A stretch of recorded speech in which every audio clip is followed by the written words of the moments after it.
పవన శక్తి,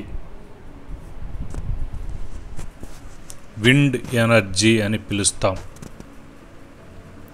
పవనము అనగా వీచే గాలి అని అర్థం.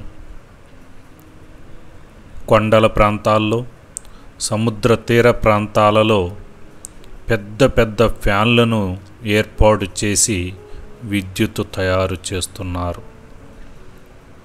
గాలి వేగంగా వీస్తే విద్యుత్తు కూడా ఎక్కువగా తయారవుతుంది. మన ఆంధ్రప్రదేశ్ రాష్ట్రం తిరుపతి కొండలపై ఈ పవన శక్తిని ఉత్పత్తి చేయుచున్నారు. ఫ్యాన్లు తిరిగే కొద్దీ లోపల రాగి తీగ చుట్ట లోపల విద్యుత్తు తయారవుతూ ఉంటుంది. ఫ్యాను యొక్క రెక్క సుమారు 10 మీటర్ల పొడవు ఉంటుంది. భారీ స్థాయిలో ఉండేటువంటి ఈ ఫ్యాన్ తిరిగేటప్పుడు లోపల యాక్సిల్ సహాయంతో రాగి తీగ చుట్ట వద్ద విద్యుత్ అనేది తయారవుతుంది. ఈ తయారైనటువంటి విద్యుత్తుని సాధారణ కరెంటు వలె మనం వినియోగించుకోవచ్చు.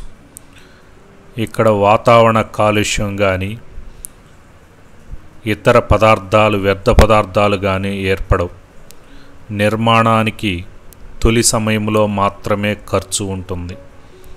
తరువాత ఉచితంగా తక్కువ ధరకే ఈ పవన శక్తితోటి విద్యుత్తు తయారు చేసుకోవచ్చు. పూర్వకాలంలో గాలిమరలు అనేవి ఉండేవి. ఈ గాలిమరల్లో చక్రాలు తిరిగే కొద్దీ బావుల్లో నీటిని తోడేవారట. పశ్చిమ కనుమల్లో ఈ పవన శక్తిని ఎక్కువగా తయారు చేయుచున్నారు.